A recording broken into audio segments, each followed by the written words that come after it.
आप इनको भी सपोर्ट कीजिए। अगर इनके वीडियोज़ आपको पसंद आते हैं तो शेयर भी जरूर करना, और चैनल पर नहीं होंगे तो सब्सक्राइब भी कर देना।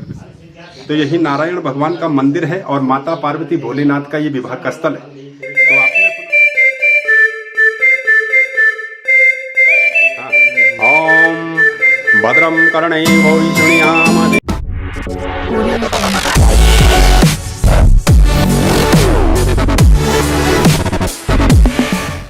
आज तीसरा दिन है और मैं जा रहा हूँ त्रिगुणी नारायण, जो कि केदारनाथ वैली में ही है। और केदारनाथ वैली में अगर आते हैं तो प्रभु के दर्शन तो होते ही हैं, साथ में 2-3 लोगों का नाम भी मैं लेने में कोई आपत्ति मुझे नहीं है।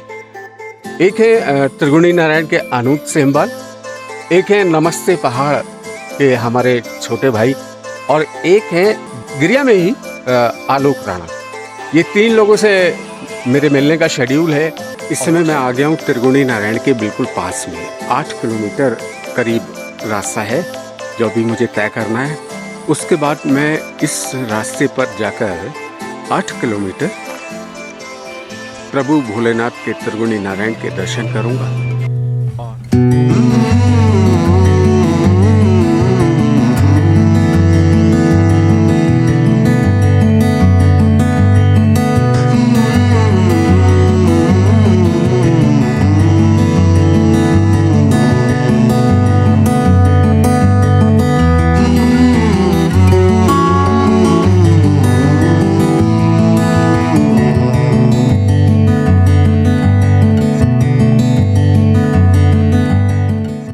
Welcome back to my YouTube channel the white thoughts.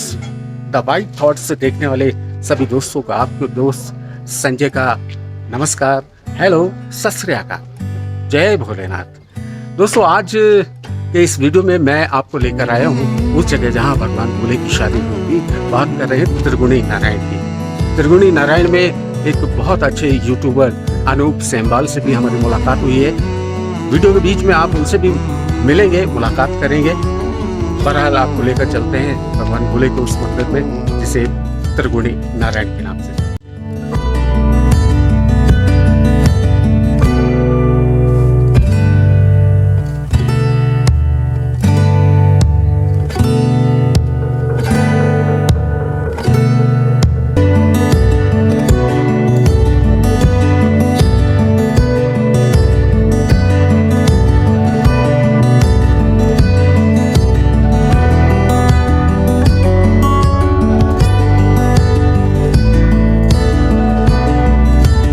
इस मंदिर की एक विशेष विशेषता एक सतत आग है जो मंदिर के सामने जलती है। माना जाता है कि लौ दिव्य विवाह के समय से जलती है, जो आज भी त्रिगुणी नारायण मंदिर में विद्यमान है। मंदिर को अखंड धूनी मंदिर भी कहा जाता है। आने वाले यात्री इस हवन कुंड की राख को अपने साथ ले जाते हैं और मानते हैं कि ये उनके वैवाहिक जीवन को सुखी बनाएगी। मंदिर के सामने ब्रह्मशिला को दिव्य विवाह का वास्तविक स्थल माना जाता है। मंदिर के अहाते में सरस्वती गंगा नाम की एक धारा का उद्गम हुआ है। यहीं के पास के सारे पवित्र सरोवर भरते हैं।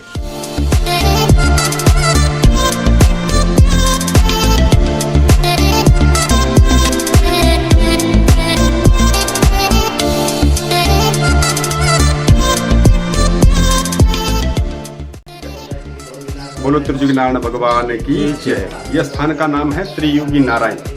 त्रियुगी नारायण का मतलब बोले तो तीनों लोगों को जीतने वाले भगवान विष्णु बावन स्वरूप। भगवान विष्णु ने जन्म लिया था माता अदिति के गर्भ से।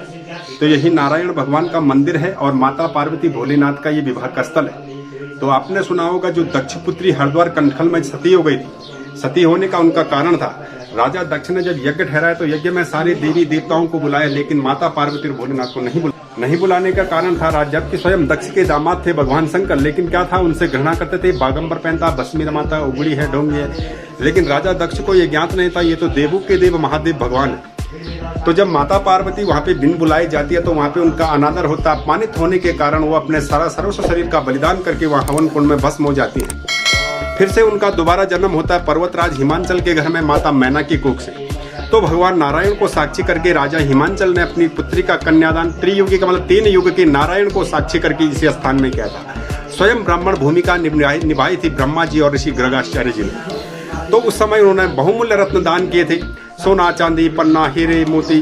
तो वो तो सतयुग की बात है, कलयुग में इतना रत्न किसी प्राणी के पास नहीं है। तो आदि गुरु शंकराचार्य ने व्यवस्था रखी, कलयुग में जो प्राणी जो व्यक्ति यहाँ पे आएगा वो अन्नदान, फलदान, वस्त्रदान, स्वर्ण भूषण आभूषण जैसे बेटी को दहेज में देते उस तरह से अपने सौभाग्य पूजा, पंचोपचार पूजा, अष्टोपचार पूजा करके यहाँ पे अपने परिवार के निमित्त जो है पूजा कर सकता है। और ये कुंडों के महत्व हैं। तो उस समय जब बारात आई होगी तो यहाँ पे प्रत्येक ब्रह्मा जी की शक्ति से ब्रह्म कुंड स्थापित किया, शिव की शक्ति से रुद्र कुंड स्थापित किया, भगवान विष्णु की शक्ति से विष्णु कुंड, माता सरस्वती की शक्ति से। तो ये कुंडों का अलग अलग महत्व है। ब्रह्म कुंड और रुद्र कुंड में स्नान आत्म शुद्धि, शरीर शुद्धि के लिए स्नान किया जाता है। कई लोग यहाँ पे स्नान करते हैं, जो लोग स्नान नहीं करते वो पंच स्नानी छींटा करके अपने शरीर को शुद्ध करते रहेंगे। सरस्वती कुंड ये उत्तर वाहिनी धारा है, ये जो जल आता है भगवान के चरण रूपी कमलों से आता है। तो आपने सुना होगा जैसे गया में पिंडदान, बद्रीनारायण ब्रह्म कपाली में पिंडदान वगैरह होते हैं। तो ये त्रियुगी नारायण की सरस्वती धारा है। यहाँ पे अपने पितृ देवताओं को जलदान दिया जाता है। जलदान को हम शुद्ध भाषा में होते तर्पण दिए जाते हैं। चौथी जगह धर्मशिला, जहाँ पे आपने पूजा प्रतिष्ठा की है, वहीं पे गौ किला है। यहाँ पे सामने यहाँ पे 1.25 लाख गायों का उस समय दान हुआ था। आज भी कई लोग आते हैं यहाँ पे गाय दान करवा करके अपने प्रसाद लेकर के और नारायण का आशीर्वाद लेकर के सब यहाँ से विदा होते हैं। तो ये वर्णन है यहाँ का। तो बोलो श्री सत्य सनातन धर्म की जय। ओम भद्रम कर्णेवो शृणुयाम देवाः भद्रम्। ओम गजाननं भूतगणाधिसेवितं कवितजम्बो फलचारुभक्षणं आशुतं शोकविनाशकारकम्। और ये है सरस्वती कुंड, देव ऋषि पितृ तर्पण इस कुंड में किए जाते हैं। ये पाषाण मूर्ति है। हाँ, ये पाषाण मूर्ति है। पुरातन काल से ही मंदिर में शिव और पार्वती का जोड़ा मूर्ति है। ये वर वधू के रूप में ये भी है जी, दोनों का जोड़ा है। और ये है सरस्वती कुंड, देव ऋषि पितृ तर्पण, ये उत्तर वाहिनी धारा है। ये जो जल आता है भगवान के चरण रूपी कमलों से बाहर निकल करके पहले आता है सरस्वती कुंड, विष्णु कुंड, रुद्र कुंड और ब्रह्म कुंड। और ब्रह्म कुंड से इसका निकासी नीचे खेतों में।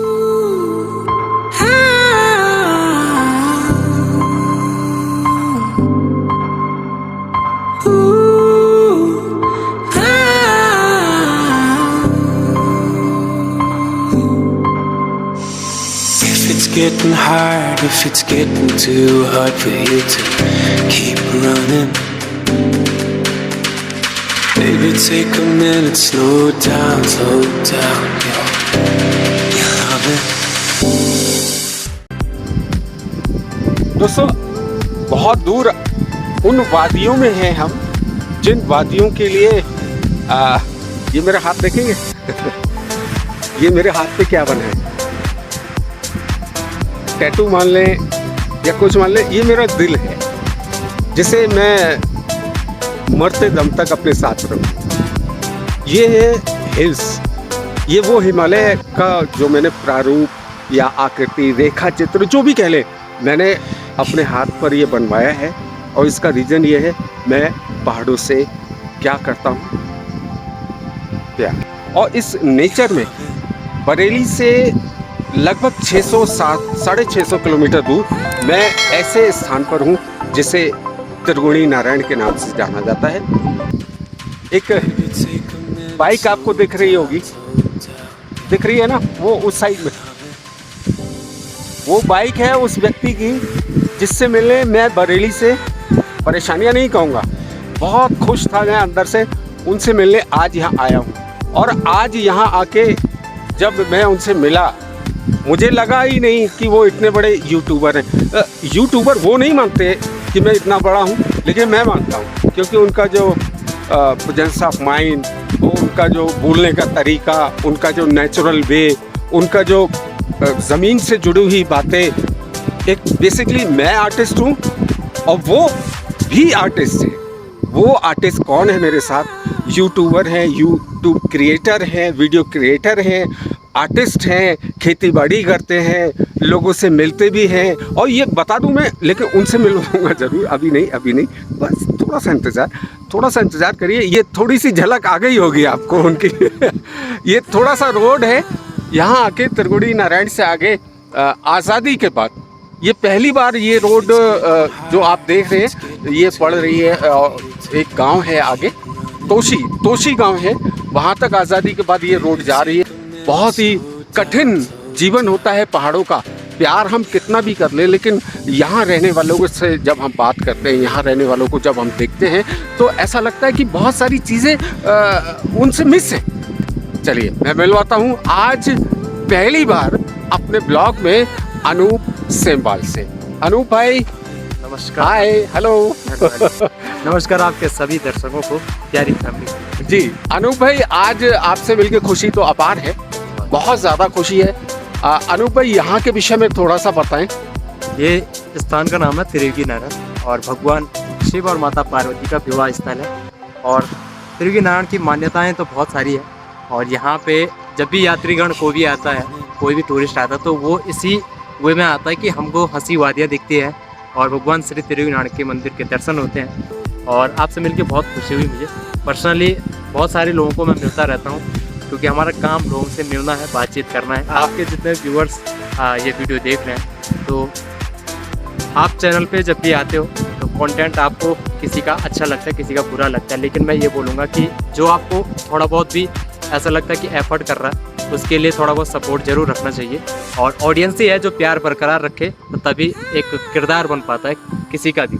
तो यही है कि आप इनको भी सपोर्ट कीजिए। अगर इनके वीडियोज़ आपको पसंद आते हैं तो शेयर भी जरूर करना, और चैनल पे नए होंगे तो सब्सक्राइब भी कर देना। चलो, तो आपके चैनल के लिए एजी सारियों मफूली गे होली फ्योली लायण मैं घर छोड़ा बा, एजी घर बण बड़ी गे होलू बालू बसंत मैं घर छोड़ा बा, एजी सारियों मफूली गे होली।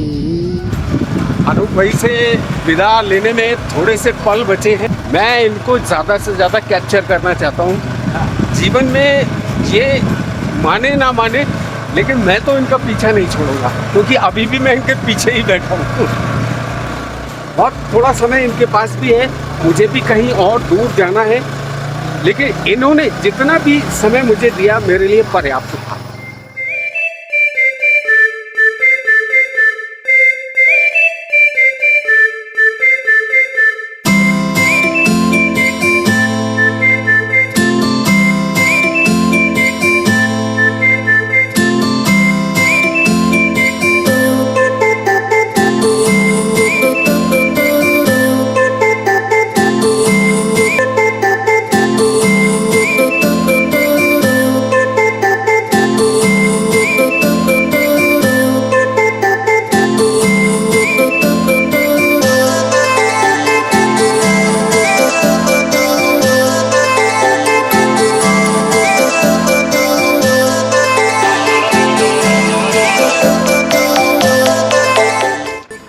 आज का ब्लॉग आपको कैसा लगा, कमेंट सेक्शन में अपने कमेंट जरूर कीजिएगा। अगर मेरा चैनल द वाइट शॉट्स आपने सब्सक्राइब नहीं किया है, तो आपसे रिक्वेस्ट है कि आपको मेरे वीडियोस में जो कंटेंट मिलेंगे वो आपको ज़रूर अच्छे लगेंगे, ऐसा मेरा विश्वास है। बस लाइक करें, शेयर करें, सब्सक्राइब करें, ताकि मैं आपका प्यार पाकर आगे बढ़ सकूं। मुझे उम्मीद है कि आप सब्सक्राइब जरूर करें। अगले वीडियो तक के लिए अपने दोस्त संजय को दें क्या आज्ञा। Bye bye.